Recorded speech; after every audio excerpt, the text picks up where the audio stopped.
Good evening, everybody, and welcome to part two of our Pet First Aid CPR webinar. I'm Dr. Hilty Burr, president of the Celebration of Pets Foundation, which is hosting this series. The foundation is a 501c3 nonprofit located in Hayesville, North Carolina, about 2 miles from the Georgia state line.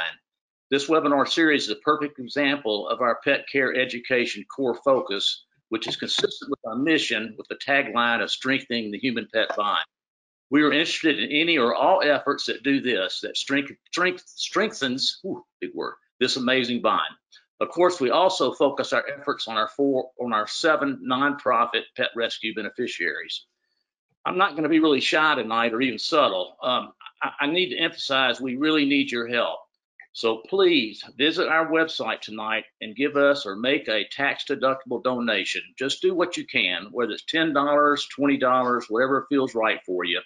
And as an incentive, Greg and I will be monitoring our PayPal account, and anyone who donates over $30 or more will get a surprise email where we'll ask you for your t-shirt size so we can improve your wardrobe with a beautiful royal blue t-shirt that I'm actually wearing with our logo on it.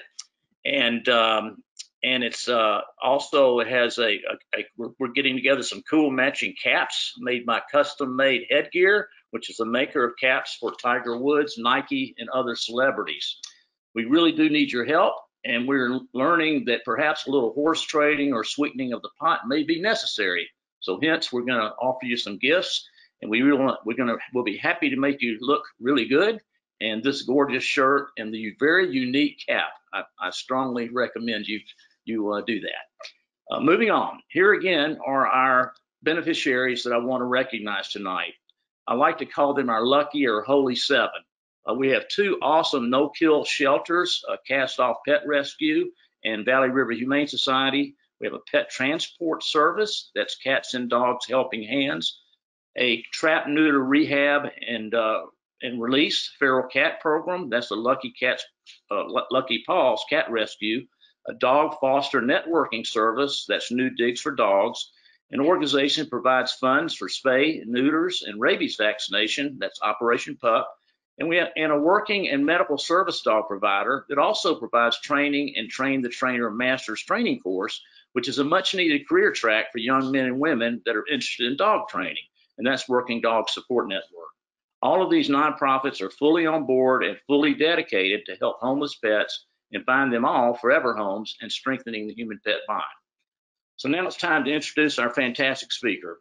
I streamlined this introduction tonight to save time and simply ask that you refer back to our archived Part 1 presentation, which is available on our website by visiting the Learning Center portion.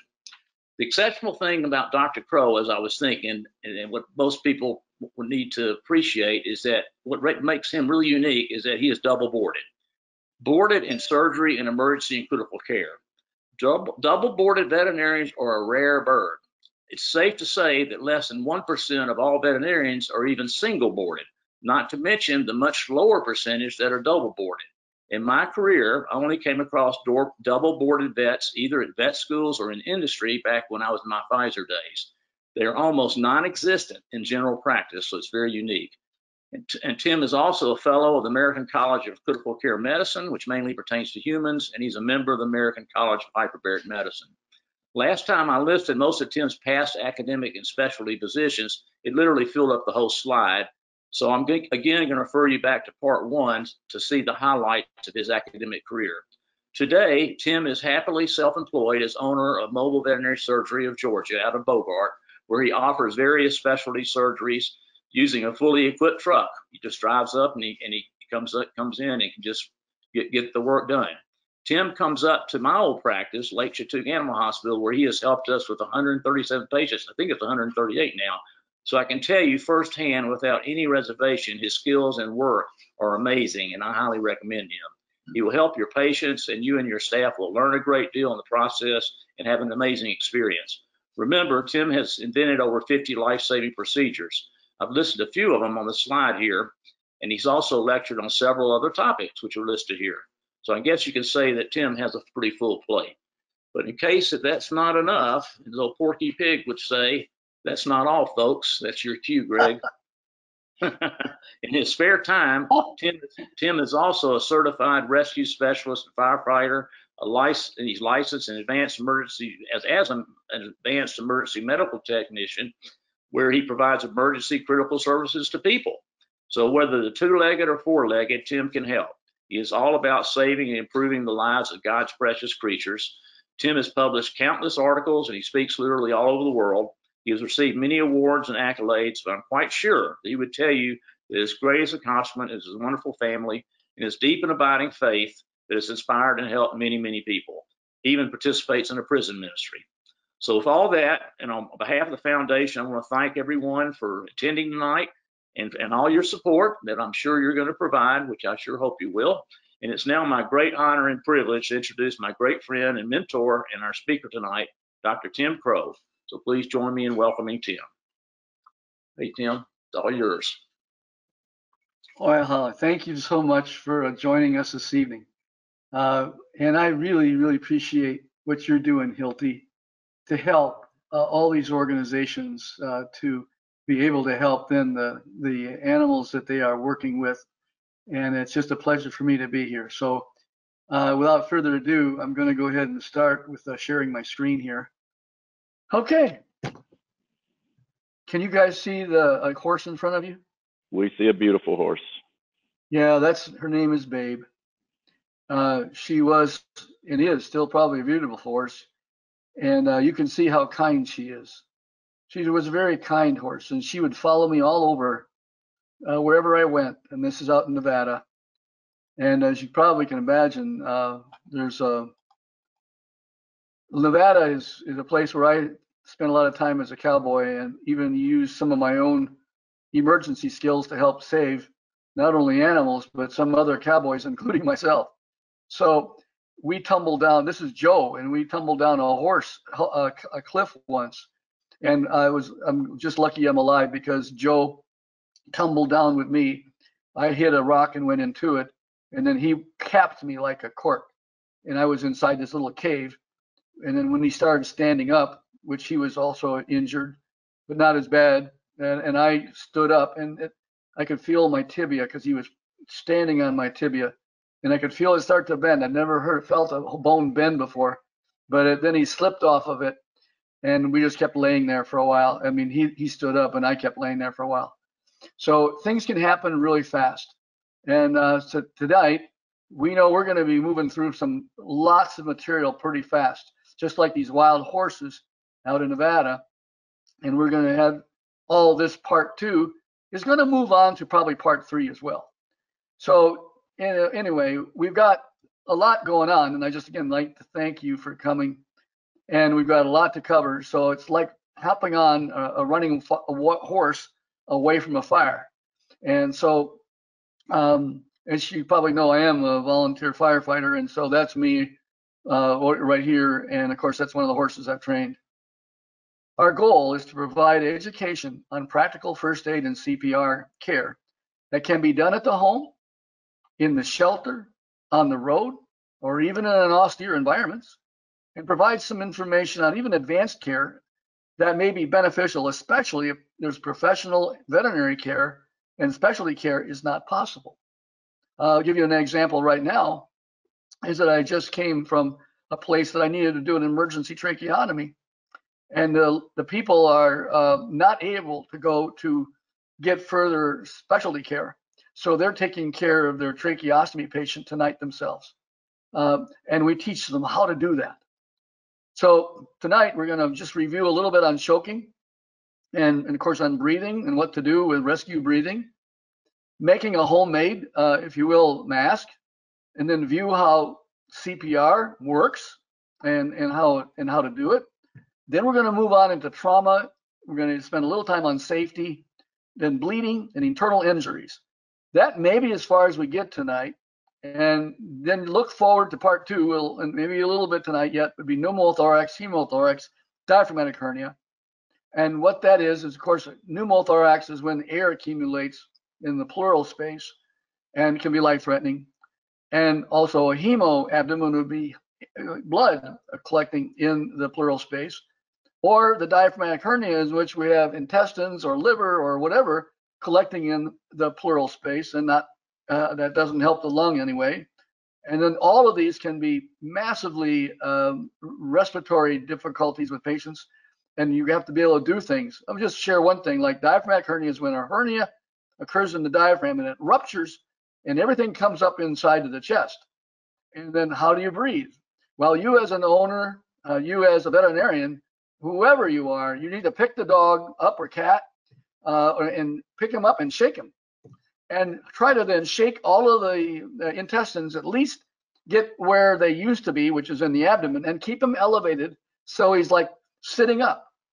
And I can tell you a story about one of our veterinary technicians once who had an animal that had to be transported, and he figured it out what was going on. It was a difficult breathing patient, and he just said, I've got to pick this guy up and lift him up and shake him.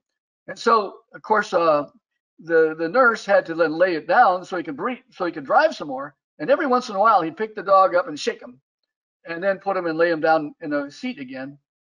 And then, of course, he'd start to breathe a little bit hard again. He had to pick him back up and shake him again, and then he'd pick him back down and lay him down. So that saved that animal's life because that nurse knew how to treat an emergency with a diaphragmatic hernia. Hope you're with me? That you can see me as I'm kind of like saying, hey, you got to pick him up, you got to shake him, and then from there, then it shakes the diaphragm, shakes the intestines back into where they should be and away from the lungs. We're going to talk about shock. We're going to talk about wounds, and that includes burn wound care, fractures and luxations, and head and spinal injuries, and maybe we'll get into some other things, a little tiny bit on hyperbaric oxygen, targeted pulse electromagnetic field therapy, and then Governor Universal 26, which I only mention this to you right now, is that is right underneath your nose. And that is a point that I used even this last week, saving a little lamb who was newborn, 4 days premature, and we helped put her into this mode of breathing and breathing harder because she was having pneumonia and, of course, a real immature lung. And that point stimulates cardiovascular system and helps point, of course, the respiratory system. So that's a point used in CPR. I know I still get kind of laughed at from some of my other medics and some of even the instructors, but I had one 42-year-old man who was with me doing CPR on him for 25 minutes. And then for an accidental thing, we kind of were going around the corner suctioning with a Yankauer tube, and it shoved up into his nose, and he converted. And he made a full neurologic recovery. And that's just, I'll never forget that, because he arrested in front of us as we were asking him which hospital he wanted to go to, as we are just asking him this question. And then, of course, I did CPR in the back of the rig, the ambulance, for 25 minutes. I knew that. So anyway, that's where we are. And those kind of things like Governor Universal 26, don't ever forget it. Don't ever forget it. Okay, so let's suppose we have a dog who's suddenly running or chewing something, running and chasing a ball, and then all of a sudden he can't breathe. He's struggling to breathe suddenly. I want you to suspect choking. By the way, I do want you to read or watch that YouTube presentation, which we should probably review again sometime, but you go to YouTube and just hits on the topic, Cop Saves Dog. And what it is Dr. John Fusco was a policeman that Dr. Anderson and I trained along with his whole group of canine officers in Los Angeles back in 1989. 1989 is when he was in our class, and that was in September. And in December, there was a little dog that came, asphyxiating on a ball and stopped breathing, and then went into cardiac arrest. And the lady who owned the dog couldn't make it to the veterinary hospital, so she pulled into the police station. And John was writing his paperwork there. And then they asked him to come and take a look at the dog, and he did CPR on the dog and saved his life. And that made it onto Rescue 911, which was a series. There was a very good series back in the 80s and 90s. So all you do is pick up the dog and then shake him and squeeze hard. And then hopefully if he's got something in here, like it could be, anything, then it will come out. And you keep on doing that. Even when he's starting to go unconscious, then let things relax, because the airways relax then, And then hopefully you keep shaking and even picking him up and shaking him. Here I'm kind of looking at, this is not a real dog. This is a canine, like a pedican, mannequin dog that we were using to enact this. And then if it becomes unconscious, of course, you now open his mouth, look for the foreign body, make sure he's unconscious before you try to do that, and then remove the foreign body, especially with a clamp if you can do it, so you're not putting your fingers in, or even use a spoon, or last resort, do a finger sweep, and that's what John had to do to get that super ball out of that dog's mouth. And you'll see it on YouTube. It's really quite a really good enactment of what happened. And then so he pulled the super ball out, and then you start doing what you need to do. Give him some mouth to nose ventilations, and that's we'll go through that again. And then that's important to get air in the lung, and that's oxygen from you. You have a 16% oxygen that you exhale, and that's enough to be able to rescue any species on the earth except for obviously plants. They're totally different. And of course fish, you have to kind of slide them back and forth in the water. But basically every breath counts, and so you'll give that breath. And of course that's if they're not breathing. So these are some of the clamps we use to help get foreign bodies out. I didn't put the spoon in there, but we have used, in fact, the one case that I'll always remember was a cat that chewed up a whole bunch of meat, and it lived next door, and it was a tiny little white cat. And the kids who owned the cat brought it to us, run across the street, and they told us what happened. And we used a telehemostat, and we just started going back in the kitty's mouth. Of course, he's unconscious. We opened his mouth up, and we saw this a gob of food. And so we kept pulling the gob out. And you know, the little kitty's mouth was probably about this, like, head was about this big. That's the amount of food he had. And so we pulled all this food out, and we started rescue breathing for him. And then, of course, he made it. Okay. And we're going to go much more into that. But you can use a forced or sponge forcep, a tenaculum clamp, even what you could use is some of the common tools you may have to be able to pull things out. And you may think of more. And the way we, again, do that is because it's helpful to grab whatever it is to pull it out. And this is helpful. Let's suppose we have a dog that swallowed a ball. It often gets stuck back here. And of course, that means his whole entire airway is obstructed. Now, this is the epiglottic area right here in his larynx, in his epiglottis. That arrow should actually be pointing over here. And this dog obviously is obstructed completely. If you push up on right behind their mandibles on both sides, you may be able to eject that ball as well. So that's another thing to be able to consider. And so again, head down, compress the chest and the abdomen, forcefully repeating himself, and get it until the foreign body comes out. And we have picked up super balls, of course, stuck in the larynx, dog food, even just one big piece of dog food stuck right here at the front of their larynx, at the rim of glottis. That can cause an obstruction. And we have had owners tell me that they just instinctively pick up the dog, shake him, put his head down and shake him. And we've had peanuts and marbles and stones and jelly beans, on the bigger side, of course, tennis balls, pieces of the stick, stones, all that kind of stuff. So in a human, I just want to go through that with you a little bit. We have what's called an oral pharyngeal airway, and it's a plastic device. And if the human's unconscious, the tongue will obstruct their airway. It's not as much as happens in dogs, but it can, especially in dogs that are like the short-nosed dogs, like little Frenchy bulldog that I just operated today, that had actually literally no airway. So we had to do a tracheotomy on him to give him rebuild his airway. But see, this tube goes down here and it goes right in front of the larynx.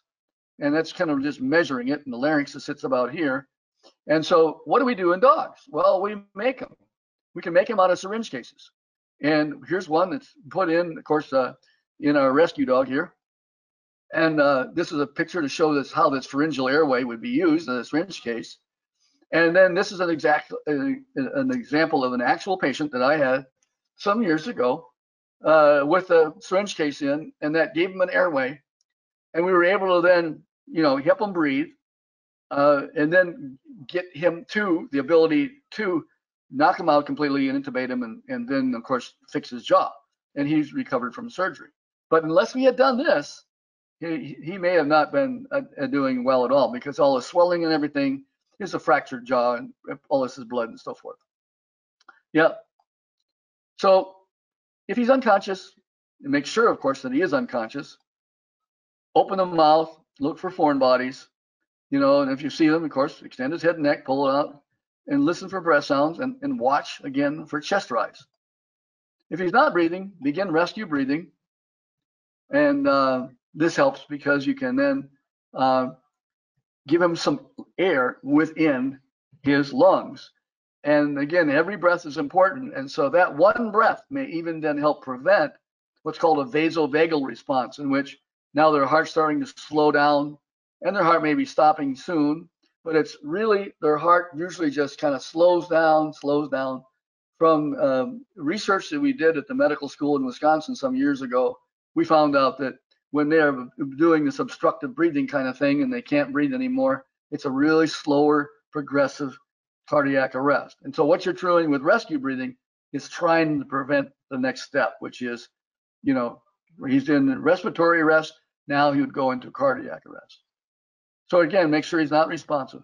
And the other thing is make sure he doesn't have any things like timic or other organophosphates or poisons or things like that are all on him. It's important, if you're doing rescue breathing by actually putting your mouth on the dog, that if he got into some organophosphate or carbamate, like we have here in Georgia, we've got timic, which is a carbamate, and then those dogs will seizure and then stop. They'll lay down and stop breathing because they're just not able to breathe any longer. And then, of course, that's we've had pet owners to do rescue breathing and then get themselves in trouble with the same or carbamate or organophosphate and needing some help themselves. So also the same thing with like rabies or something like that. If they're seizing, don't go that way. Don't use your nose to mouth to nose. But otherwise, pull the tongue out, close the tongue, on the teeth or the teeth on the tongue to form a tight seal around with your face, and then blow into the nose and hold it shut, and give them 2 breaths, and feel for the breaths going in, and for the chest rise, and feeling for that. And then if there's no pulse and no heartbeat, it begins CPR.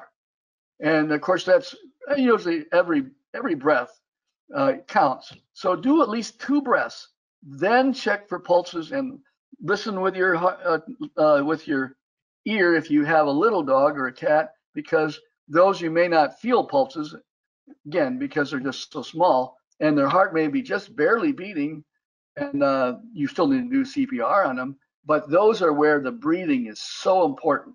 That is really critical. Uh-oh. You are muted. I don't want to be muted. Can you guys hear me? Yes, we could hear you fine. Okay, I just had this sign that said you were muted, came up. Okay, so pet CPR and human CPR are fairly similar. Been some time ago, we found that the most important part of CPR, obviously, is the heart part, the cardiac. The pulmonary is not so important. It is in the child and the infant, don't get me wrong. But in the adult human, it's mostly from hearts that stop beating because of fibrillation. And that's moved on to us as veterinarians to think that that may be also what we need to do as well. And there's a project that's called Recover that's out there that talks about chest compressions.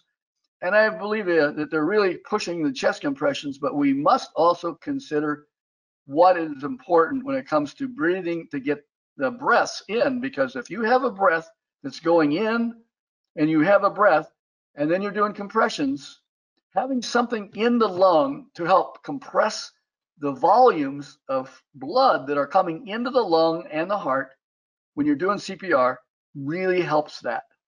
So not big, huge breaths, but have the ability to continue doing that. Now, is this important? Not nearly as important as this. Let's say this is the most important. So never stop doing CPR on your pet. If that happens, somebody else has to drive and you keep on doing the CPR. And here's, for example, like this dog, unconscious. You can then shake and shout. Make sure he's that way. You can extend his head and neck so he'll get some airflow through there. Then put your mouth on his on his nose, and closing his mouth on his tongue, and then doing breaths, a couple of those, and then pay attention to the heartbeat. If you don't hear your heartbeat, start CPR. Okay, so this is like for me kissing the dog when I was younger.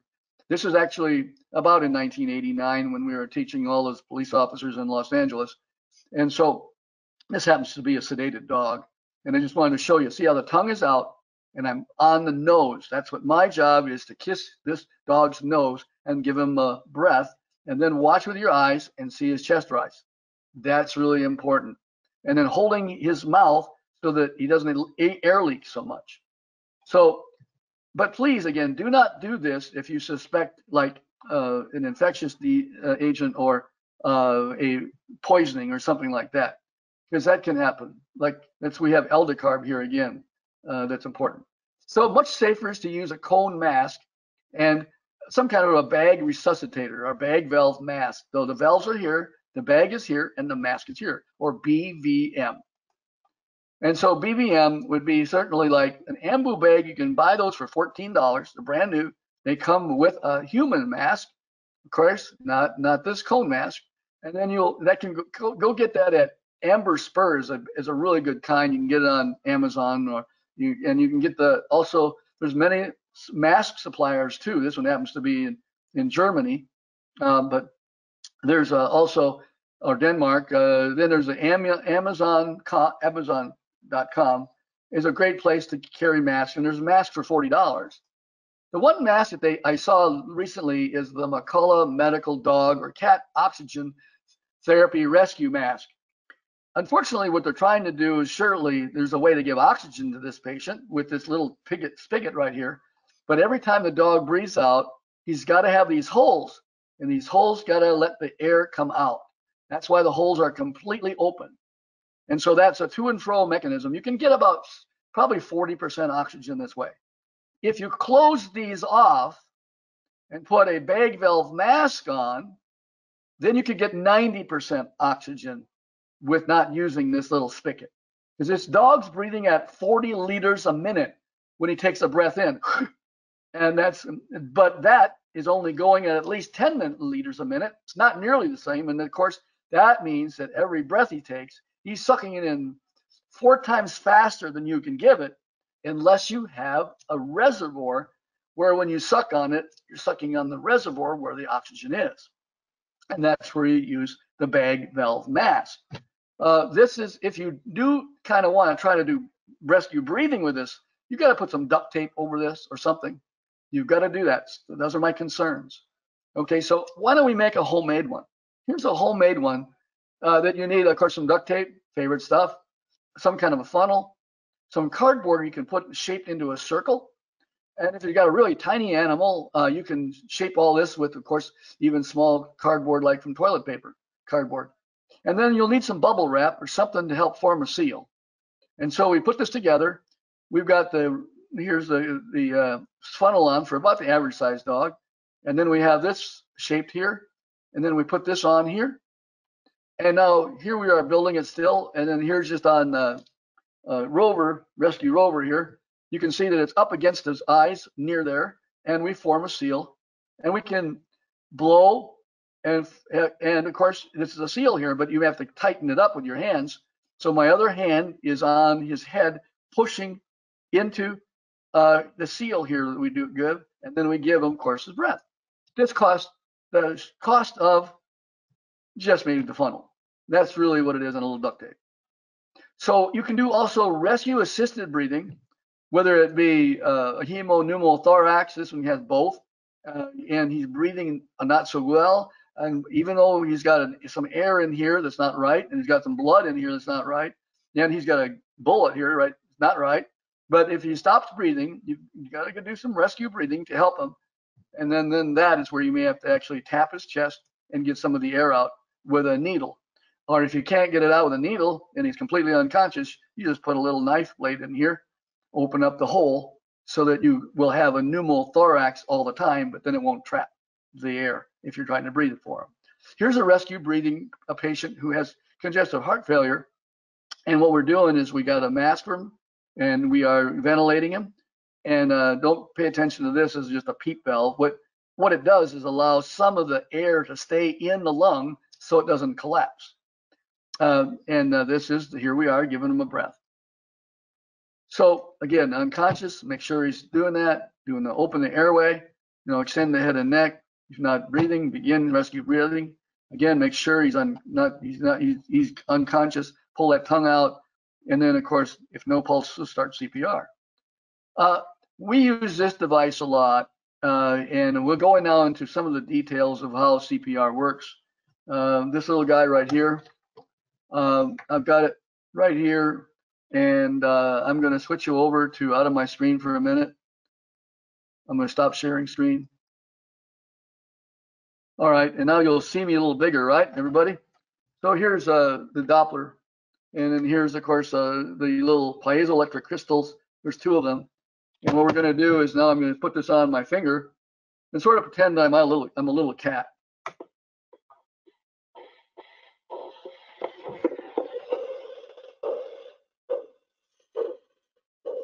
So that's my heartbeat.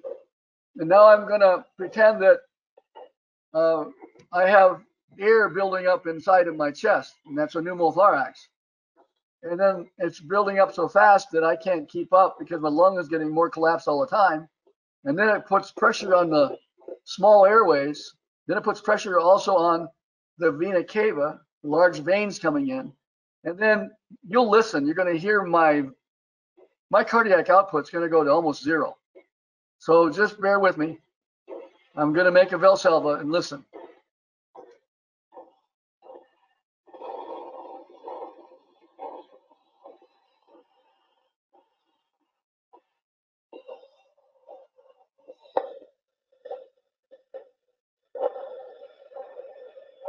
I'm coming back. So one of the major things we see with animals when they're sick, and if they start to vomit, is that they may vomit like hard, and that causes a vagal response that could put them into a full-blown cardiac arrest. What do? You pull them out, you give them that up, or you open the airway, you give them a couple rescue breaths, and then start CPR. And fortunately, because you picked it up right away, there's a real good chance that those patients will come back, and they'll come back really well. I'm going to go back to sharing screen again. All right, so here we're back. So again, there's one of those the crystals pick up the blood flow coming back, and of course, here's the device that we just showed you. Okay, so here's a cat that was basically bad, hit by a car. So we've got him on a board, and that helps, again, stabilize. This cat had a pelvic fracture, a lumbar fracture, and we're assessing his blood flow with a Doppler that's on his little paw here. And of course, he's listening to the subtle sounds and getting a blood pressure reading on what this cat is showing us. And of course, he's on, quote, a backboard made of cardboard, and he's taped down. And he has an IV catheter in. And this is something, though, at home, you can make a backboard with cardboard, and you can do as best you can to keep him still, because he may be still bleeding internally. And by keeping him still, he's going to do a lot better. So especially helpful in very low flow states, including cardiac arrest, is using a Doppler to help you tell how good is your flow when you're doing CPR. We've published that back in the early 90s, and we showed it in a few times in the later 90s about how well this is important. So let's review just a little bit more on how CPR works. There are 3 mechanisms: the heart chamber compression and cardiac pump it's fairly for dogs that are fairly small, and cats, where you can almost compress the heart through the chest almost directly. But as you got bigger patients, you're using more of a lung compression. It's like you're coughing. So I'm going to put the Doppler now on my radial artery for a moment, and then that's going to be louder. And then I'm going to just do a little thoracic kind of pump myself here. If I can show that, I'm going to do that. And just come out of this for a second. Okay. So what I'm doing is I'm going to get a little jelly on this Doppler flow probe, and then kind of get a finger pretty good amount of it so I can get it on my radial artery, and then listen. Now you probably can hear that pretty well. Now I'm going to go ahead and now do coughing. I want you to hear every time I cough, the Doppler is going to make that sound as if I'm having a heartbeat.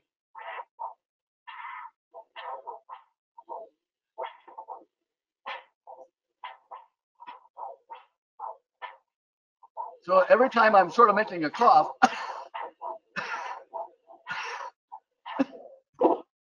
you could hear that, couldn't you? That is how CPR works with the thoracic pump. And I'm going to go back to sharing the screen. All right, so we're coming back to the lung compressions, the thoracic pump. And that works pretty well on all animals, including the little guys, because it's still, their lungs are being compressed when you're doing CPR. And that's part of the thoracic pump. And then, of course, there's the abdominal pump, which a lot of people don't really feel about that. But what it is if you can push on the diaphragm, you will be able to also do something similar to like a cough, only this time it's abdominal kind of cough, pressing on the abdomen. And the goal is to provide blood flow to the brain, the heart, and the lungs until the heart restarts. That's the goal. When do you stop? You don't stop. Get your keys, somebody drive, get to the hospital. Unless the heart starts, of course, you keep on going, you might see that the animal will revive, like Officer Fusco had with that Dalmatian dog. And he did mouth-to-nose ventilations and CPR, and the dog came awake, just suddenly awake.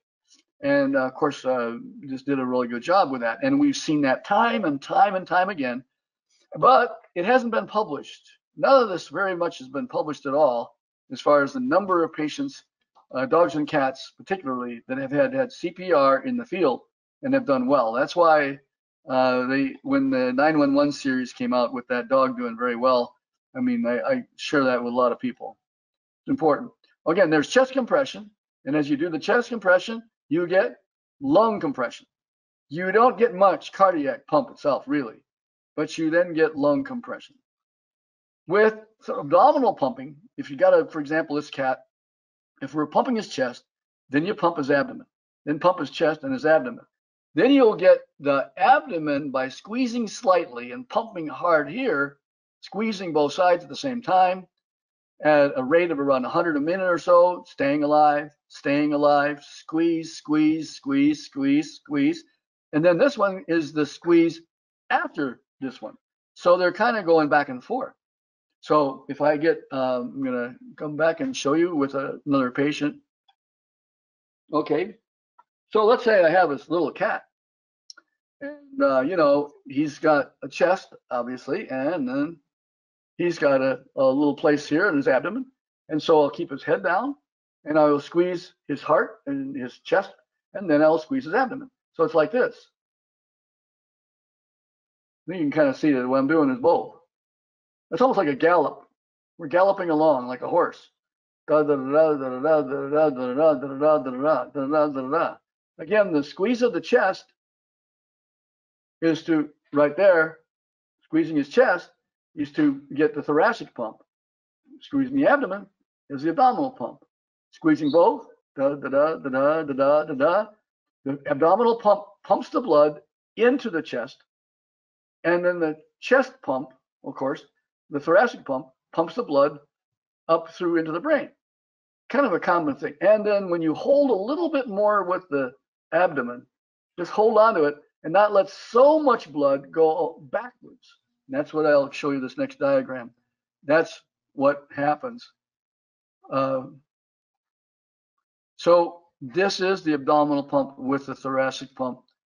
We only do this usually when we have an endotracheal tube in or a tube, a breathing tube, but it still does work when we have, we just have to be a little careful that we are not putting a lot of air in the abdomen. So when we squeeze, when we do a breath or rescue breath with either a bag valve mask like this, or we're using, of course, an endotracheal tube, either one, you just don't want to overfill the lung. It's counterproductive, okay? So we compress the chest and it pumps the blood from the lungs and the heart into the brain. And of course, then we while holding the abdomen slightly down to prevent blood from going to it. But it still happens. It still retropulses backwards. When you squeeze the chest, retropulses back through the cava, abdominal vena cava back into the abdomen. So we squeeze the abdomen to help pump the blood forward and refill the heart in the right atrium. So it's a back and forth. Repeat it back and forth.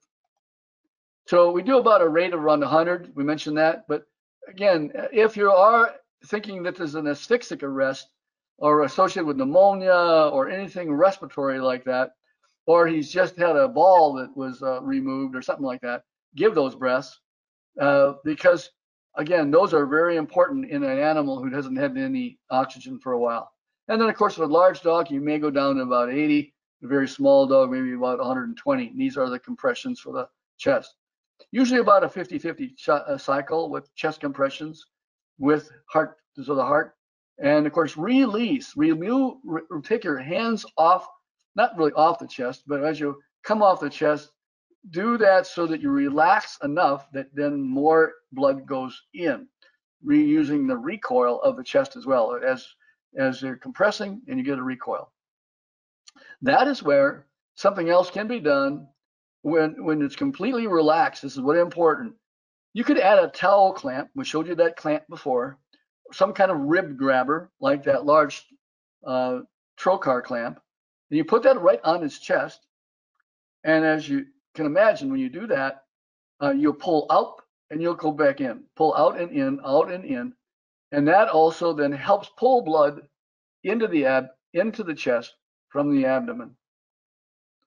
So here's a Dalmatian that we're showing you that we want to pull him towards you.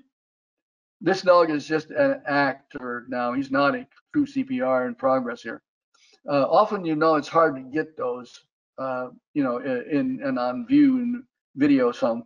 I recently went to the hospital though that we had one case and we were able to start CPR and all that, but I haven't got the video to show you yet. But we did get the dog back. It was a big German Shepherd who was a fairly elderly Shepherd.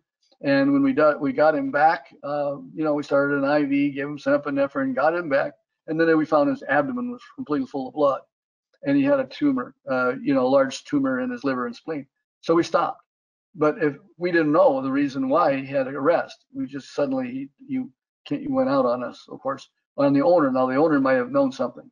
But here's the R. So the compressions are, you just have, you can use the standard on the dorsal side, and you can pull him pet forward, hands on as wide as part of the chest as you can, and then one hand on the top, and one hand from the other one.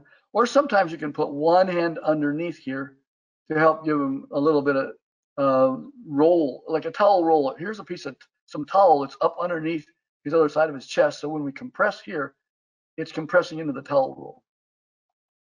Or you can use one hand underneath and apply even rapid compressions. Make sure when you relax that you relax your hands off the chest before you do another compression. And that way it helps refill the whole chest. And again, if you now have another person here, they can do the abdominal pumping while you do the chest pumping. So, and then you time it. Of course, when we're down, they're sort of up, but they're still pushing on the abdomen just slightly. Then you go up, and then they push all the way, and then you come down, and they relax a little bit, but not too much, and then they press again. So it's back and forth. All right. So with very large dogs and ponies and adult sheep and calves and like that, like an adult human, it's two hands, like you would right for a person, right, mid-sternal. And some dogs that are round in shape, you could do mid-sternal as well as just on their side, on the right side or their left side in the very peak part of their chest. Of course, what about a horse or very large cows or things like that? You know what? Then they're large. You may end up having, if it's a big Rottweiler, you may just put them on the floor and use your foot and compress with your leg, because you can compress at about 30% of his chest volume. That's what you're trying to goal for. It's about 30%, 20 to 30% of the chest wall volume all the way around to be able to be compressed to get those lungs to push that blood forward. So foot on the lateral side of the chest wall again, or maybe just jump on his chest. And then that's the bigger guys. Compressions, well, for cats and dogs that are little like that, again, you can just hand over their chest and do both sides of their chest. They're small enough. Hands, of course, one hand all the way around, or two hands, one on either side. It depends on how you feel about that. And then, of course, if there's someone else that can help you, but otherwise you may do it like I just showed you, is one hand on the abdomen, one hand on the chest. What about a small bird? Well, you encircle both sides of the bird, and you do the CPR on a bird. This bird just flew into our window, and of course, he was not resuscitatable. He didn't make it. But we had another in a little bird that we also put governor vessel 26 is pretty much right there on the very front part of their beak, and then he went and he aroused and he did okay. He had to sit there for a while, but then he flew away. What about small fish? Of course, then you got to put them underwater and move them back and forth through the water. All right, so these tiny animals like kittens, small puppies, exotic animals, birds, and very much faster heart rate. This is a diagram to show you when we're doing the thoracic pump and we're compressing on the heart and the lungs, because the thorax is involved with this, we get compression. We go maybe in the arterial side of things up to 85 or so. By the time it gets to the brain, it's around 80. This is in millimeters of mercury, the pressure that's going to the brain. Unfortunately, we also get retrograde blood flow when we compress the heart and the lungs. And we get retrograde, and it goes all the way on out to where there's venous valves. And that would be, for example, up through in the area in their neck and so forth. But there's still pressure there. So this raises to 30. Normally it's like 5. Because you're doing closed chest CPR, this number, venous pulses, are always higher than they should be. If you did open chest CPR, this comes down to nearly 0. That's usually 5 or so, normal. So the changes in intrathoracic pressure are what drive the blood flow. But again, there's also retrograde flow. This increases venous pressure. And then we have to subtract this number from this number to get their perfusion pressure that's going into their brain. Arterial minus venous, 50. What about open chest? Absolutely, totally different. You're compressing the heart only. The valves are working effectively, and you get the venous pressures are only 5 or so, and they don't go retrograde because you're doing a heart compression without affecting the lungs. And then you get a better pressure because you're directly on the heart. And so your perfusion pressure in those patients would be, again, 100 minus 5 or 95. You can see that that's a whole lot better perfusion pressure when you do open chest. So that means that when you have a dog that's having trouble and we're doing CPR, and if we're not getting anywhere, that's where we need to make a decision. And places we don't get really good CPR would be when there's air or blood, there's a hernia, broken ribs. They don't make that thoracic pump very effective, or let's just say less effective, especially if there's something inside like one of the intestines from a diaphragmatic hernia. Those animals are best having the chest open and then directly work on their heart. So here's one, for example, and then this is the direct heart being compressed, and then it provides direct access to cardiac massage. We can ventilate also effectively because we're not really doing if there's for example, a hernia or a bowel. It's happened where we had to move the bowel out of the way to be able to do the breath, to do this breathing. And we have an tube in to breathe for them. But if you didn't have that and you had no other choice, this is your only other choice. And I would say this is usually a hospital environment, but this has happened, of course, in the EMS side of things on humans. And it could be done, of course, in the farming practices and so forth, with pets that are very, very valuable, or those that are just, they want to do everything they can, and it's a young little lamb who is arrested, and this may have to be done. And then you find out when you open up her chest that she had let's say, a pericardial diaphragmatic hernia. In other words, something congenital.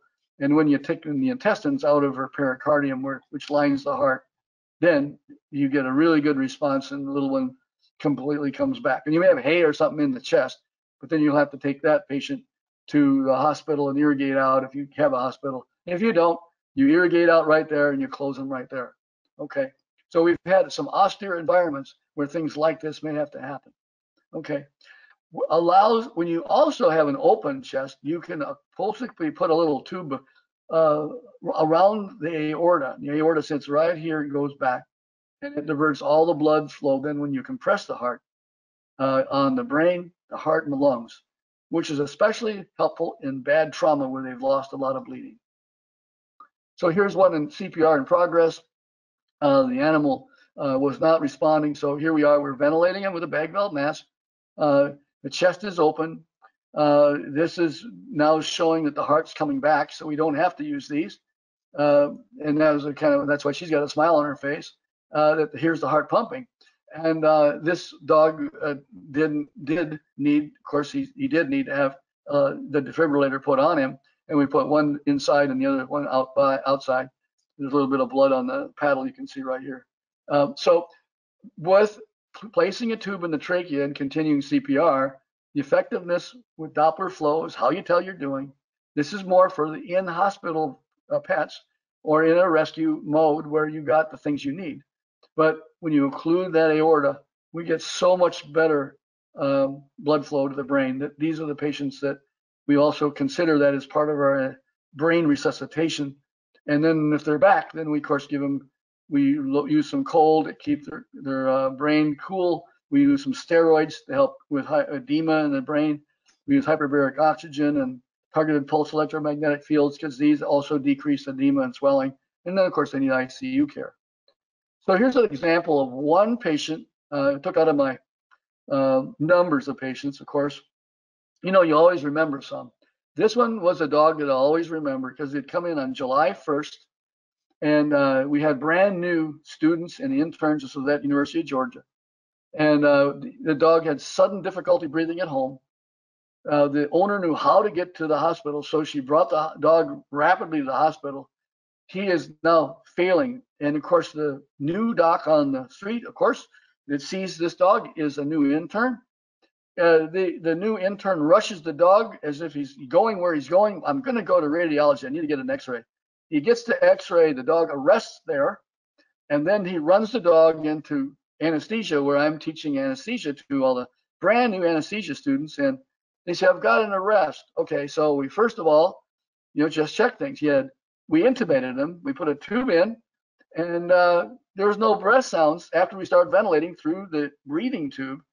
So that just meant that if he's breathing, we're putting breath into his breathing tube, his tracheotomy tube, the endotracheal tube, and there is no air going in or oxygen going into his lungs. He has some kind of problem with his trachea.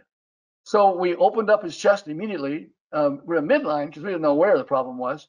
That's called a peristernotomy. And we found the trachea pulled apart, completely apart. We had it like a slinky toy, pulled apart. So we had then opened up the piece that was the good part, the end that went into the lungs, and we put a tube in there and we gave him some breaths. Then we did open chest CPR on him, of course, and his heart started. And then the owner didn't know any of this yet. So then we go over with the intern and we go outside and we tell her what's happened. And then she says, yes, go ahead, keep on going.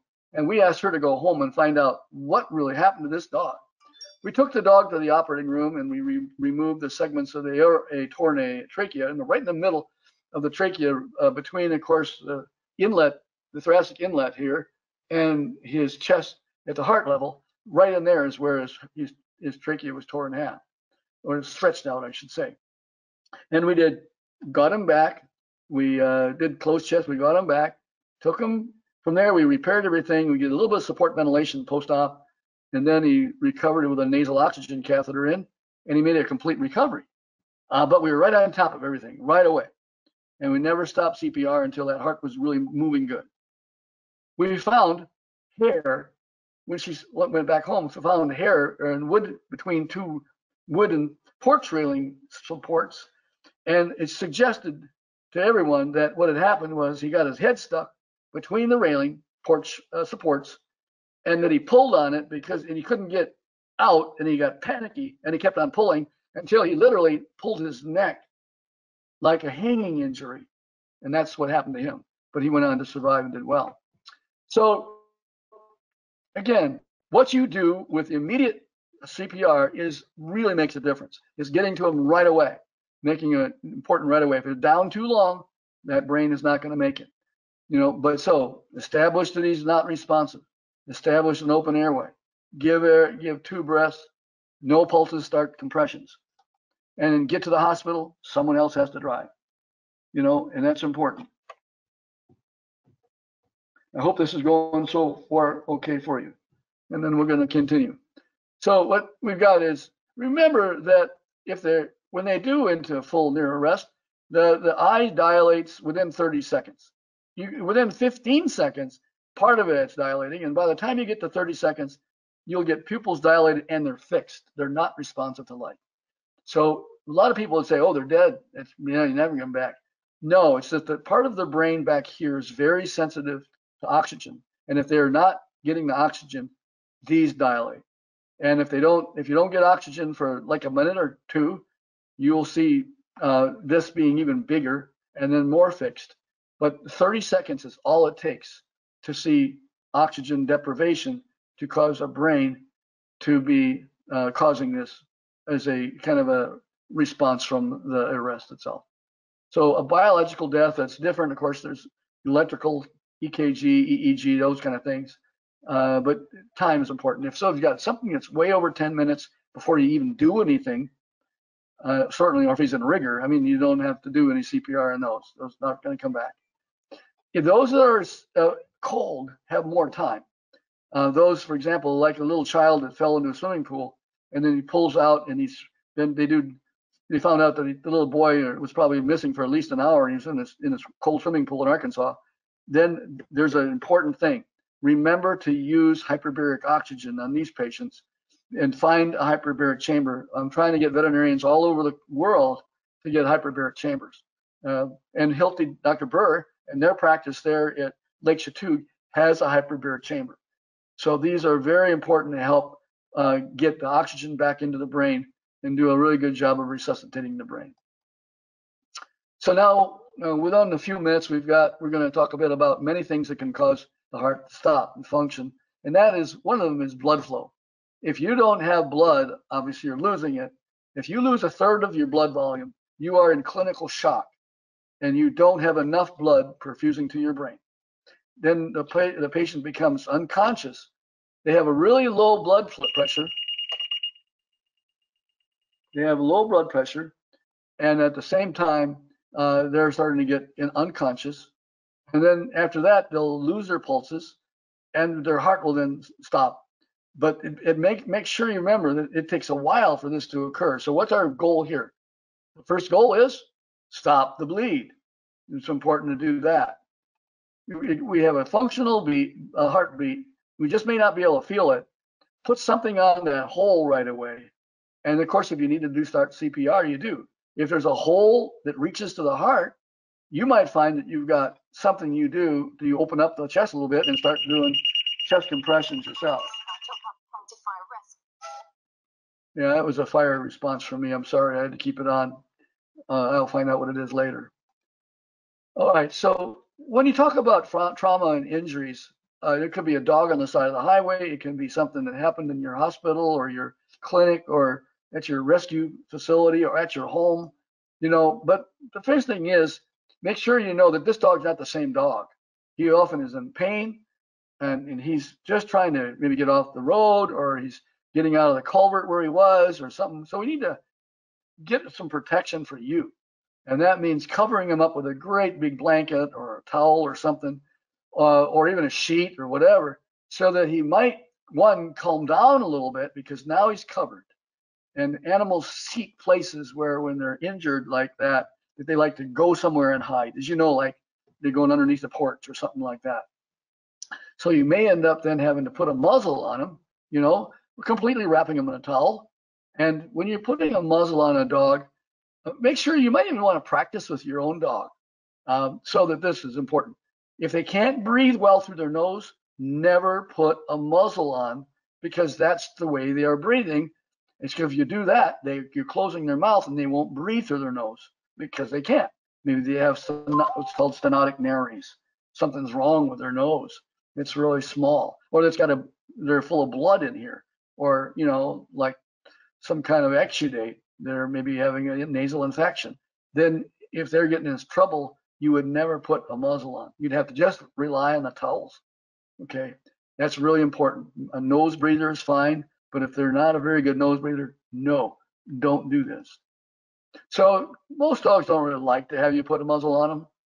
But here's where we start. We took a piece of gauze and we put a loop, tie one overhand knot.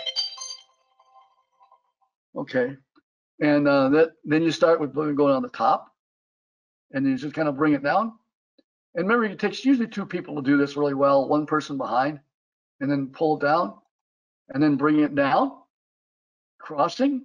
Or in some types, you can put a little, again, an overhand knot right here, and then from there you bring it to the back of their head, and you tie it. And then it's got to be tight. Important to have it tight, otherwise it's not a functional muzzle. Or you can have some kind of a muzzle that is, you know, it helps them breathe. They can now breathe, even though they've got the ability not to bite, they can still breathe in their nose. Here's a really good examples of where we like these, because they can breathe in and out, and we can put an oxygen tube right here, and then it can get flow by oxygen this way. Okay, there are different apparatuses, including that one oxygen mask that I shared with you, but very important is they will have a suffocation effect on some animals that are breathing very fast. So let's say he's having a high temperature and they're breathing really rapidly, or they're trying to struggle to breathe because they've got some problem with their diaphragm or whatever. They've got to have the ability to breathe, and make sure that they can breathe through their nose really well before you put that on or have one of these. So this is from Lee Palmer, and he's part of the Canine Tactical Emergency Casualty Group initiative that's happening with TCCC, CCC, and that's for, you know, the canine officers, and that includes also military. And so it's important to think about that these guys really know their animals, but they also know that they've got some things, for example, keeping them close to you, having them used to that, keeping them so that they can extend their front leg to get an IV started. Standing and restraining this way. See how close the dog is to the handler. Close the gap. Control the head.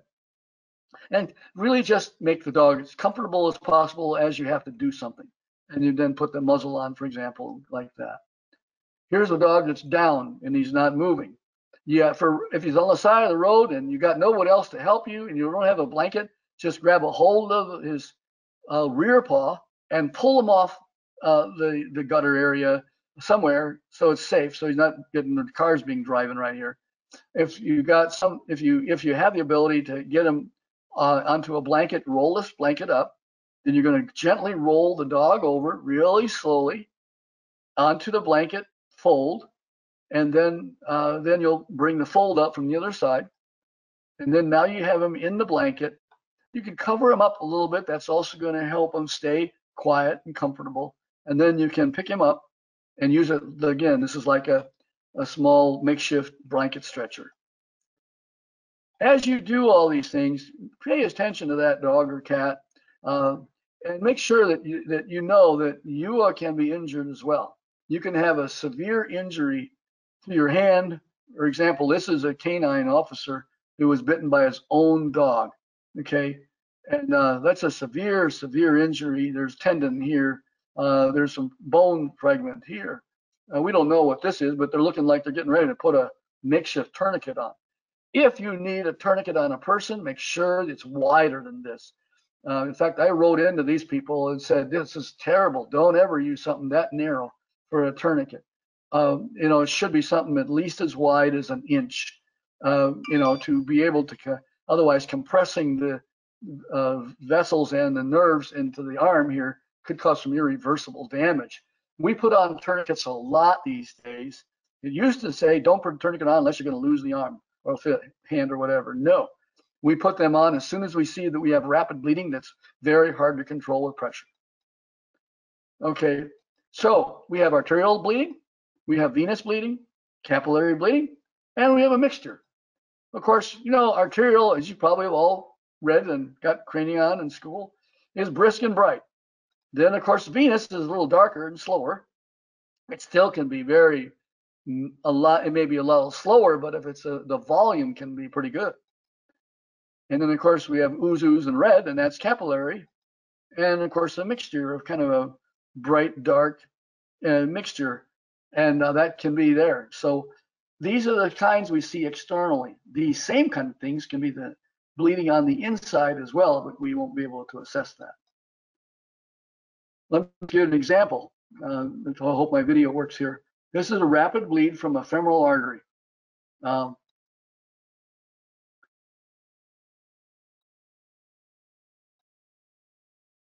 right, now I want you to pay attention to this. First of all, what do we see? It's pulsating. And this artery is not torn in half, it's only torn partially in half. So to be able to control this, what we're going to have to do is what? Pack this deep. And we try to pack the source. And we do it as rapidly as we can.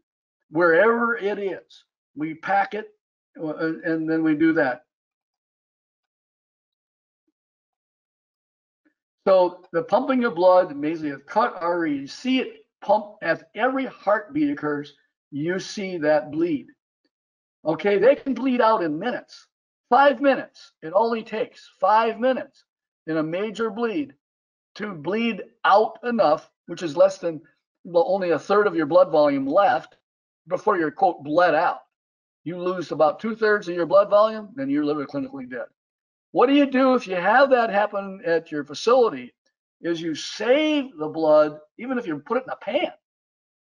Save it, because that blood can be used. Back in World War II, a lot of people were saved, what's called auto transfusion. And as you notice that as this was going on with this bleed, as the blood pressure was slowing, the pressure allows you to be more effective to stop the bleeding. So as the blood pressure lowers, then the pressure you apply makes it more effective may become more effective that way. So don't stop applying, and don't remove whatever you put in there. Okay. So immediate care is direct pressure, glove or ungloved. Most of the time we'd like a glove if possible, but put that, plug the hole if it's a hole. Use a clean cloth, towel, roll, stuff gauze, stuff it inside the hole. If the dog he's got to be muzzled, he's got to have his head covered, he's got to be whatever it is, because it's going to hurt. And actually, it's kind of a good sign. All right. So this is an example. This is a case that was in a dog. It was a farming dog that was out in the corn, and the corn picker chopped his leg off. This dog was a very good cow dog. And so the farmer knew that 3-legged dogs can still work cattle really well.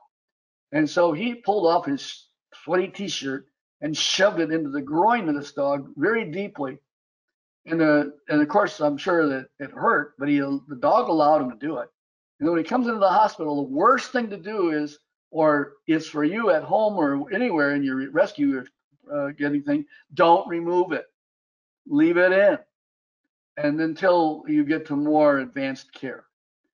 This becomes a surgical situation where we find the artery or vein or both or whatever, and then we tie them off, we ligate them, and then we remove all the rest of the tissue that's dead, and then he's a three-legged dog.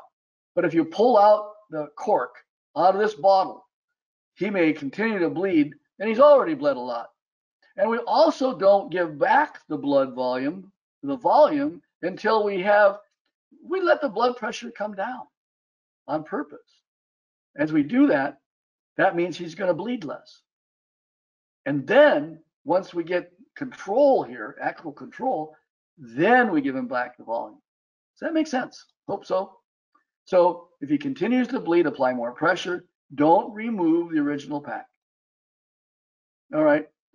So you can also think about this rapidly. You can think of applying a hand or a digit to area wherever above where the bleed is. So in this paw down here, if he had a really bad tear, of course, into one of his cranial tibial artery, for example, you could put pressure on his femoral artery and block it off.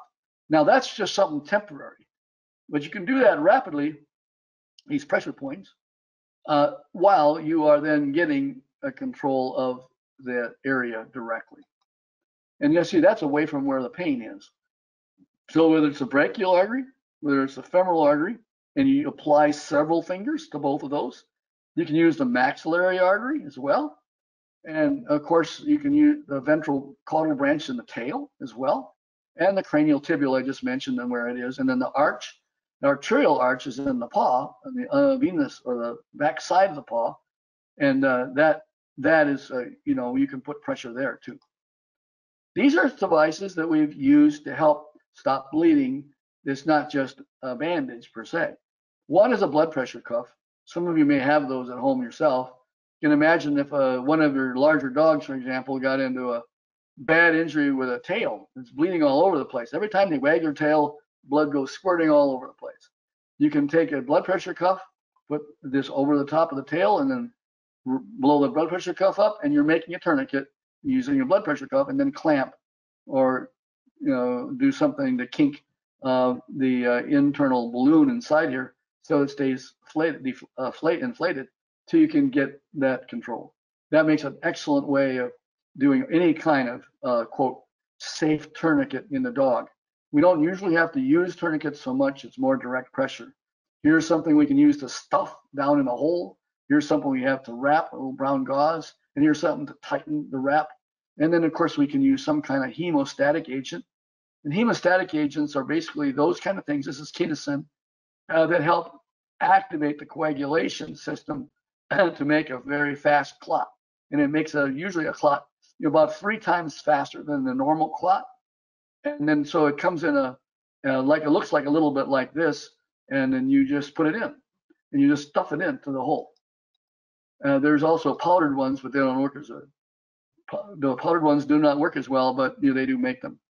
Apply a compressive dressing, okay, maybe then just a bunch of gauze right away, and then apply it right to the source, and then wrap it up. Paw and toenail bleeds and all those are very, very, let's just say happen a lot. You don't have to get all excited about making this too tight though. It's very important to make it snug. And that would mean that you can after you get done, you should be able to put your finger a little bit underneath this so it's not going to compress and have the whole paw die. All right, well, a deep hole. This is just using the mannequin to kind of show a hole. It's in the side of his chest. It's going alongside the side of his chest. And you can see there's blood coming out would be that. And you just stuff this into the hole. Keep stuffing into the hole, okay, to the source of where the bleed is.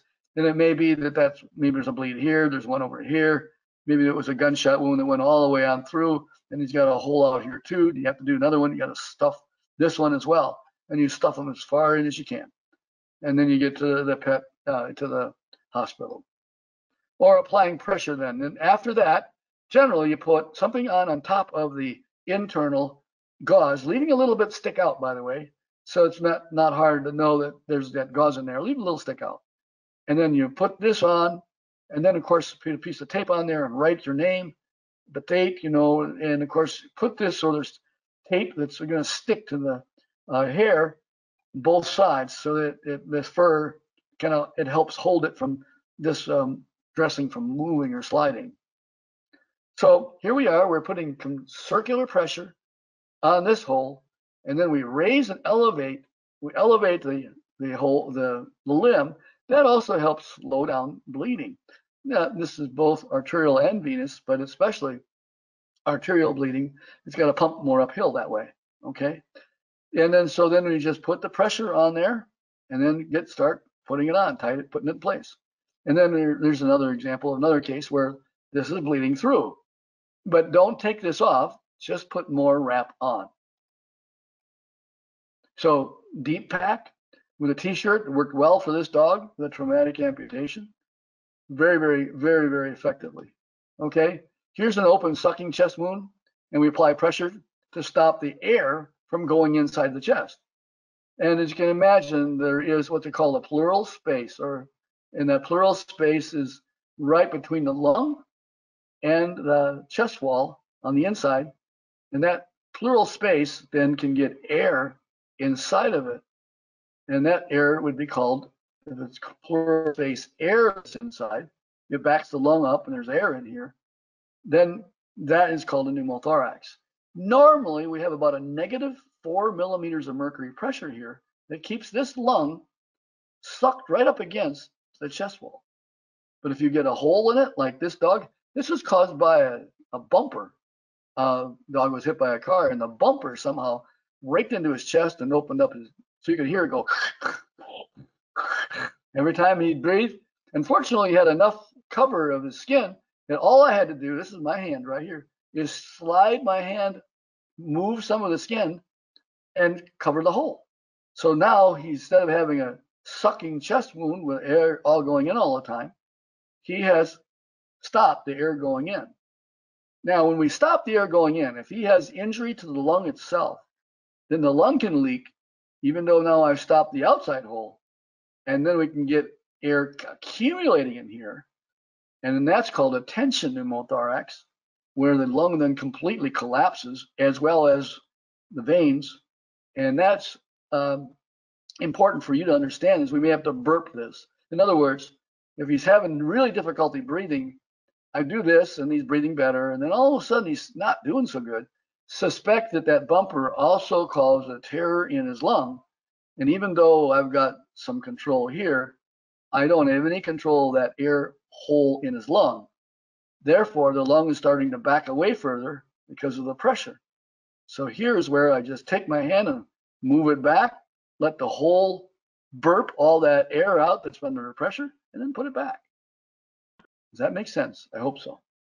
So pneumothorax may become a tension pneumothorax when you get air goes into the pleural space, and that'll be like right out here, and the lung collapses some. Okay, and then the air leak, if it leaks again from a hole in the lung itself, and it gets continuing to leak, we get more air pumped, because you're breathing, and as you're breathing, the dog's breathing, they're then putting air in almost like a little bit, it's almost like a valve, and the air gets pumped out into that pleural space, and then the more into the pleural space, and then the lung gets collapsed. We get the pressure building up, and not only pressures on the lung more to compress it, but you see also it compresses the veins and to go back into the heart. And so it starts to look like this, where you used to have a venous veins in there. They're no longer. They're collapsing down, and of course the lung volume is less as well. So this is a rapid decompressing. You're going to go from a normal thorax, a pneumothorax would be about 30 mils per kilo that's inside the pleural space, and they're breathing a little hard, but then suddenly they go to 150 mils. I'm sorry, even just a little more air, like you go from 30 mils to 35 mils of air that's inside the chest per kilogram. Those lungs get collapsed rapidly, and then we lose a collapse of the veins. And then now this, of course, means we don't have any blood flow going back to the heart, and we get a real rapid life-threatening problem. Very much. They get an ashen color. You hear no or very little breath sounds. They need an immediate removal of the pressure in that pleural space. You have no other choice, but you listen for lung sounds. If you do not hear the lung sounds, then you go and tap his chest. Literally put a needle, and you push the needle into the chest. And then you put a little, don't put it all the way in yet, put it just on the top of the chest, just in the skin, and then add a little drop. These are 20 gauge or roughly 20 gauge or 18 gauge needles, and then put a drop here. Then advance the needle into the chest. You're going between two ribs, usually about the mid chest area, and not a little bit higher up than where the heart is. And then the watch this little bubble. As you then get into the chest, into the pleural space, either the bubble of the little bubble of the saline here is going to go in, because it's getting sucked in by that negative pressure. It's normal, or it's going to get blown out, or it may just trickle out. The blowout cases are when you have a really good sized pneumothorax. I don't know if you can see this, but see that little drop right here? As we were doing this dog, that is not made up. That is the real McCoy. As we pushed this in, the air came gushing out, and of course it pushed the drop out, and that was one of the drops that we see getting shot out, and that's a tension pneumothorax. You are treating it effectively and safely with an 18 gauge needle. All right, so pneumothorax is when there's blood accumulating in there, and you can remove it. If you did that, you could remove the blood and save it and give it back to him. That's, again, auto transfusion. This is not done very commonly because usually they don't bleed that much. Like the air, you can get a lot more air that goes in there and rapidly, and blood is a little bit less, but you can still have quite a bit of blood. And we do use auto transfusion for that. Or the diaphragmatic hernia is like, here's the chest, lungs here, and then here, of course, is the diaphragm, and we get intestine. It comes from here, or like say in the abdomen, through the hole in the diaphragm, and now states taking space up inside the chest. I have had one dog in which there was so much of this in here that he went to a cardiac arrest. Okay. All right. So he went to a full arrest. I opened up his chest because that's the only way you're going to get him back. And I did it on the right side, like this picture. And then I started to complete CPR on his chest, on his heart, and I pushed all the volume of all his stuff going through his diaphragm. And I fixed his diaphragm through the same approach, and he went on to recover. His name was Whiskey. I'll always remember his name. Don't know why. Okay. So elevate also, keep us calm, get the dog as calm as you can. This calming point, which is right behind the ear, is governor vessel 20. And it's a very nice calming point. So you can use that one, and there's one right between the eyes and one on the very top of the head. These are calming points for patients as well. And you would want to do the calming on these guys so that they'll bleed less until, of course, you get this under control. And of course, you can then use, let's say for you got a fracture that's causing this bleed, then you probably want to make sure so the bone doesn't stick out anymore. Then go ahead and wrap up your paper. Newspaper is a really good thing to use for a splint. And so here, of course, the dog was hit by a car. Obviously, this is just our little stuffed dog. I call him Scruffy. He's my granddaughter's dog, and so it's a little toy dog. But the idea is that you can put duct tape across here, hold him down across his neck, like right underneath at his head level, and then one at his hip level right there, and then one, of course, holding his arms out so he's not going to be able to get up, and then just keeping him calm.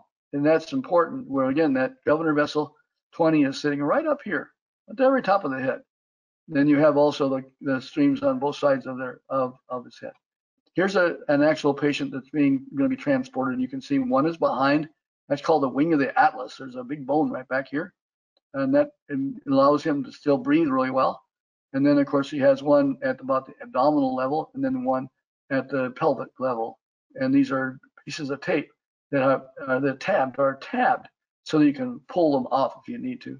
And then you've calmed the dog with covering him up with a nice towel, whatever, and doing that. And transporting in a box, don't forget, a cardboard box is a great way to put cats and small dogs. And then you can even have them close the box up, bring him into the hospital, tell him, hey, this little kitty's not breathing very well. And then while he's still in the box, we'll add oxygen into the box. And your little tip is always tab the tape as well, and tab the tape on the box and so forth. And if you're doing a fracture, like here is a limb that needs to be immobilized. This is, of course, on the mannequin. And what we do is put the newspaper behind him, we roll it up, and then through some tape. We usually don't go tape straight across. Try to do it on an angle, and then do it, come back, and then do it on an angle, coming back. That provides you with less constriction to blood flow. And always make sure you watch the toes and don't get those just so tight that you start to get a whole bunch of edema and swelling here. And then there we go. You can see that we've got the duct, we got the newspaper behind him. You can probably put a little bit more newspaper on in the actual case, but that's a meta splint with a newspaper. Immobilizing above and below the area where the fracture luxation location. Another name for luxation would be a dislocation is luxation. And then here we have of course, we're just putting on that. Let's say a real case. This has happened to be one of our patients that came in, was hit by a car, and he's got had a pretty good severe injury here in his inguinal area, and of course he's got bleeding. And so we put direct pressure on that. Yes, a glove if you've got it, that's great. And you can have this, it's starting to soak with blood, but don't remove it. Just leave it right there. The more pressure, to do it. And if you need to then start stuffing deeply in there, do it. But control the source. So here we think we're kind of halfway control the source. And then of course we take a radiograph, or you can just feel it. His limb is all sloppy all over. So he has a fracture here. So he's fractured, but part of that bone came through, then went back in. Now what we're going to do for him, especially if it's you got an environment you can't get that dog or cat or small lamb or whatever to the hospital right away, you can put on a splint, like a newspaper splint, like we just talked about. Only this one will extend from the hip all the way down to the toes. And so here we are, we're actually putting it on. This is a dog that was getting this done. And so he's under a little sedation. But if you don't have sedation, you can use this point right here. Is called large intestine 11. It's right there on the arm. So if I'm going to just show this with me for a moment. I'm going to take this out. Okay, there's my arm. And right here is basically large intestine 11. It's a calming point as well. Now, for those who have trouble sleeping, this is a great one. Of course, in a horse, it's a very powerful one as well to go right there. So if you're standing, let's say he's standing and he's got his hoof inside of a fence or something, leg in the fence, reach down, put it here, put it again, start moving back both sides of his ears. Because we don't understand this, but we are just 1 ton of electricity, if you will, and there's 70 trillion cells in our body, and each of those cells has 1 million molecular changes per second that occur in each cell. That can't be done with just biochemistry. It's got to be done with signaling. And signaling is basically light. And it's a light that we have light channels, if you want to call them meridians. And those are points where we can do acupuncture and so forth, and just use your fingers. You can use those very well. Okay. So coming back, here we are. We're showing you with this is called a hip spica, where it's a spica and it's either the shoulder or the hip, and with the front leg it'd be the shoulder spike. And of course we're continuing our pressure here, but now we want to immobilize this part. Now you could just keep them immobilized by just strapping them down on a table and getting them to the hospital, whatever. But if you don't have that ability, this is something that you've got to consider that needs help. You're going to need help with it. We can't see your slide. Here we are, we wrapped them up and we have a little bit of padding on there. And this is some gauze.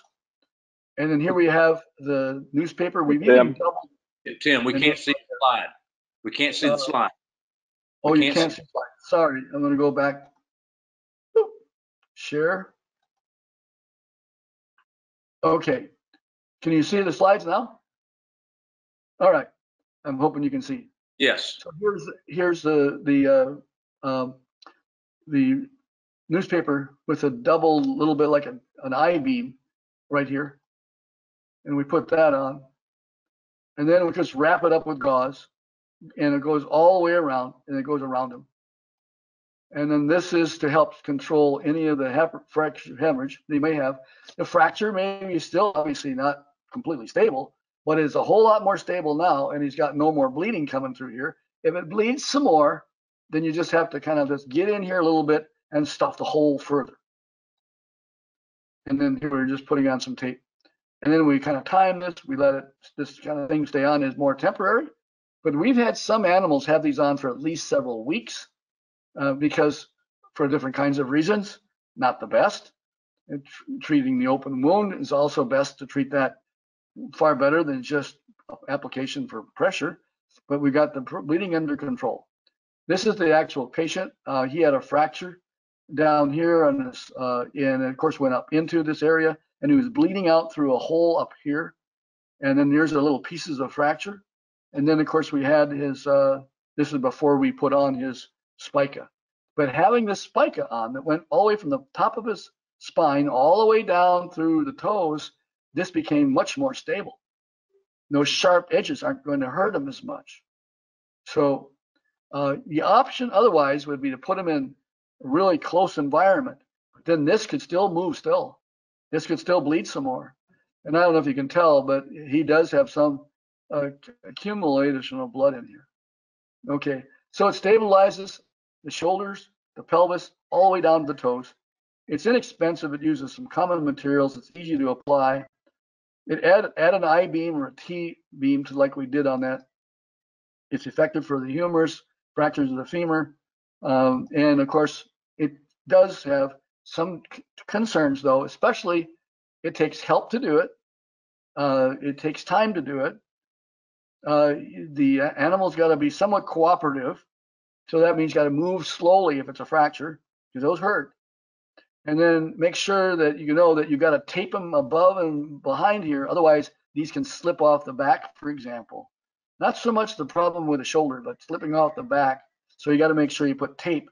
It sticks to the fur here so it doesn't slide back. And then if it certainly doesn't hold up in wet conditions, you can imagine that. This is newspaper. Okay. So, and then these are different systems that, remember that after that pneumothorax we just tapped, you can also use, and these are good to have in your first aid kit. For example, there's some 14 gauge IV catheters. We'll talk more about those later. But the idea is once you get that needle or catheter in, then you can bend it a little bit and slide the rest of that catheter in, and then you'll be able to draw off more blood, more fluid, more air with that sitting in this inside the chest as like a mini chest tube. Okay, so you can remove the air. If blood is again the big deal, and you can save it. You can administer back to it either intravenously or in other words. The last tip we're going to do tonight because of the time, and I hope you don't mind this duct tape tip, but this is a bubble wrap used with, of course, it can be done with duct tape, or it can be used with just brown gauze. And this will be a very big supportive bandage, and you can use that also as a support splint that makes like almost like a pneumatic air splint that you may have seen for people. This bubble wrap works great for that.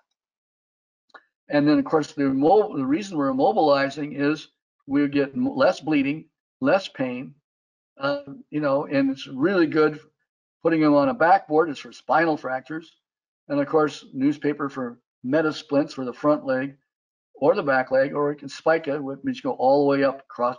So the metasplint is from here to here, and then the spica splint goes, you take the same kind of newspaper, but you got all the way up to his shoulder, and you got more of it.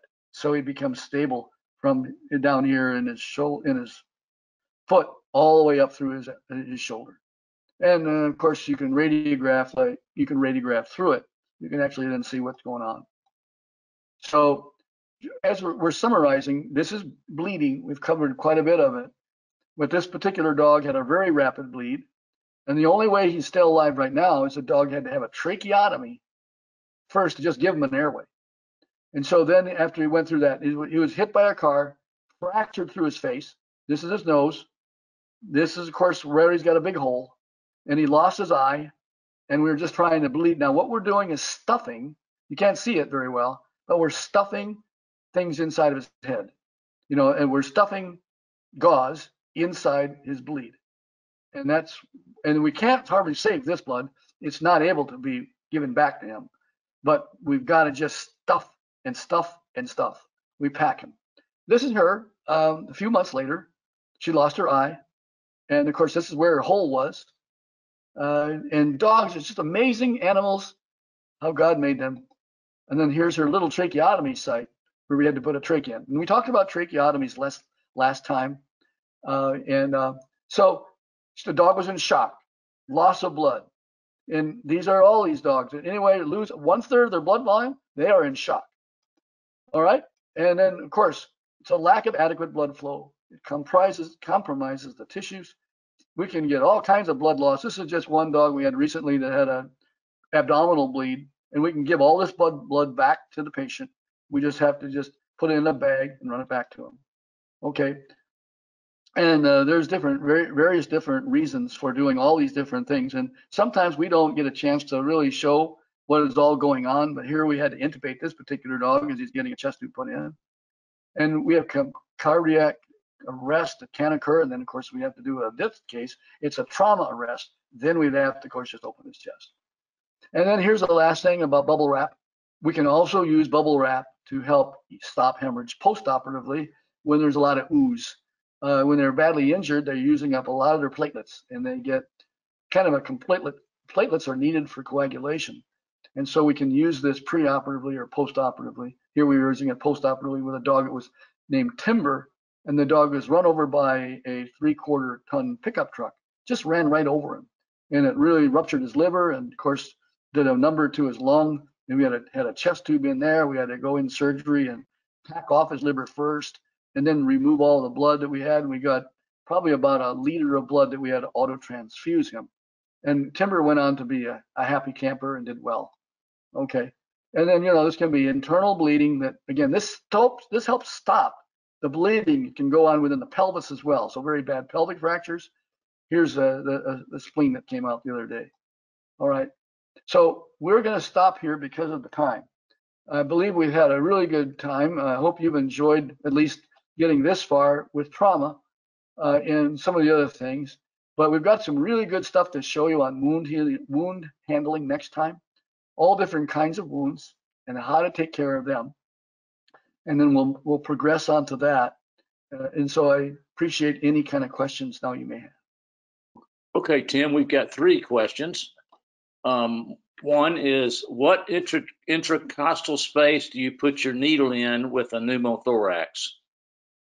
That would be just think about this. Any place around between the 6th and 7th intercostal space is best, because the diaphragm extends all the way back to the 8th.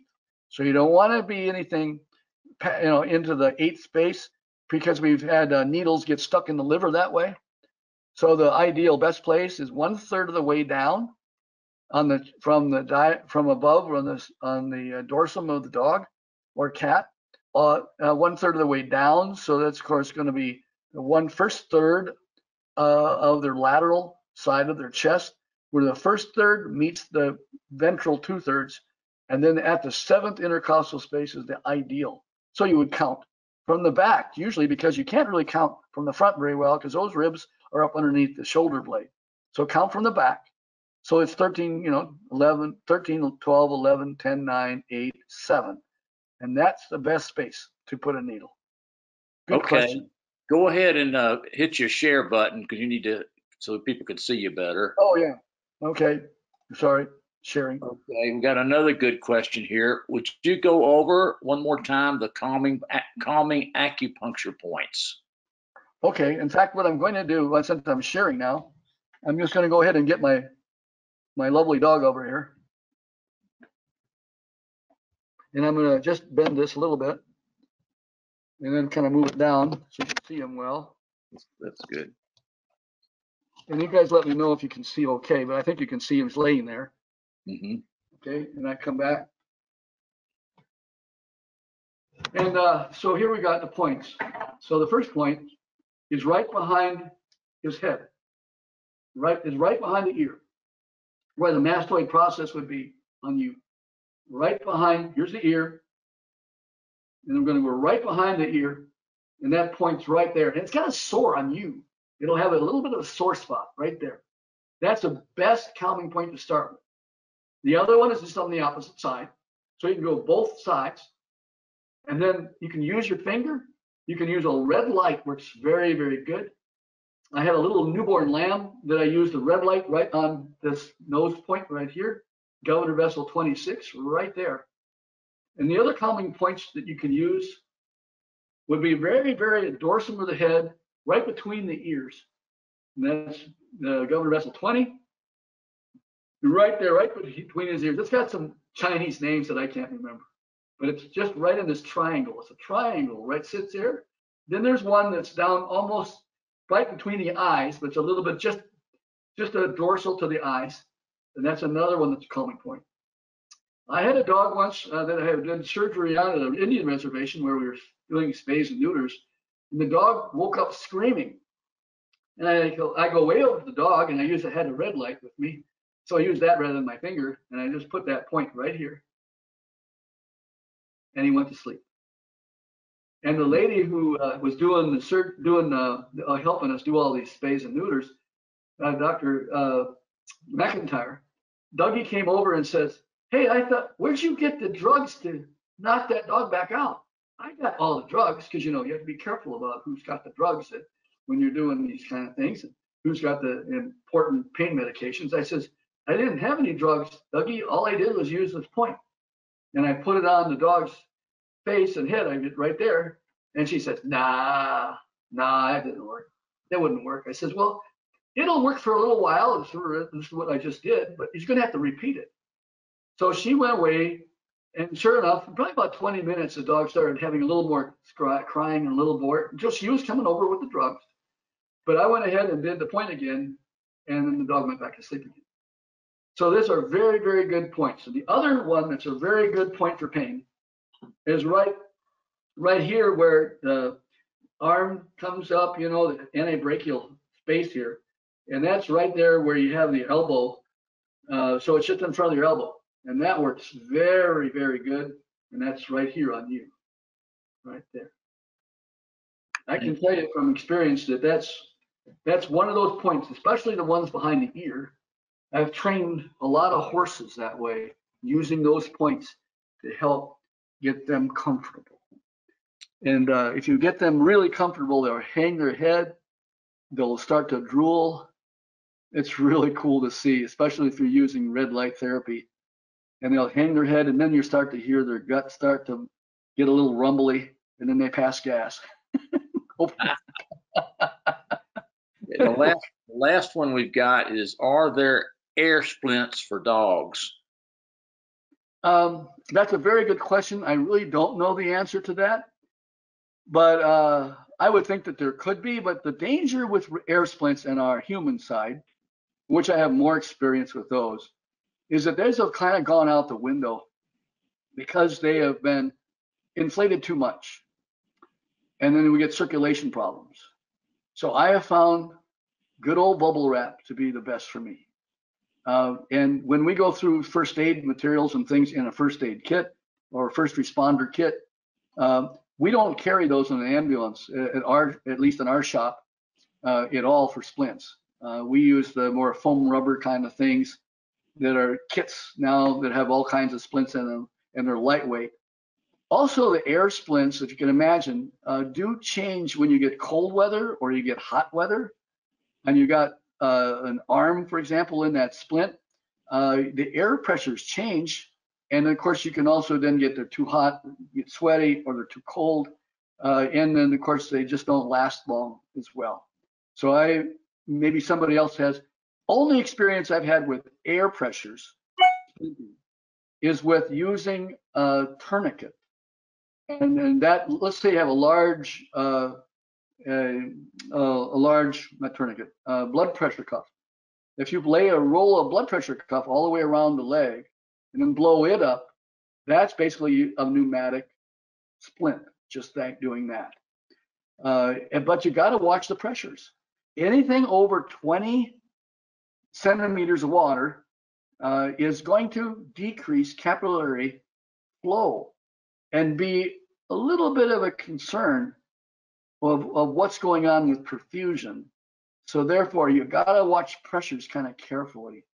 Now, in the abdomen, what we did is a lot of research to show that if you put like a blood pressure cuff around the abdomen, and then of course put towels or duct tape and everything around the legs, so that, and then you put that blood pressure cuff up there and blow it up. So you put up about 20 centimeters of water pressure. That helps actually slow bleeding down inside the abdomen. That's a very, very good job.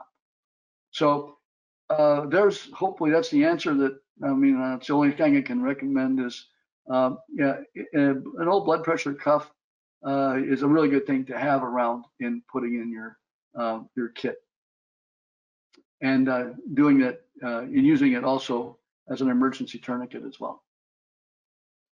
Okay, well, I think that's it for the questions, and it was an excellent talk. Really appreciate everybody attending tonight. We will be putting this on our website at the Learning Center, so you can, which will give you a YouTube link, as I recall, Greg. And I think that's it for tonight. We'll have our next webinar is scheduled sometime in May. Does anybody remember? Let's see. The date, I think, was it the 11th of May or 5th? 5th of May. Yeah, I think it's the 5th, May 5th. May 5th is what I've got. Yes. So that'll be the next topic. And Tim, we really do appreciate it. I know you work hard and helping us with all these folks, and you know, we really appreciate it. And so until next time, everybody have a good evening and good night. And thank you so much. I appreciate it. And if you have questions, you can also just send them directly to Hilty, and he'll get them to me, and then we can address them in our next session.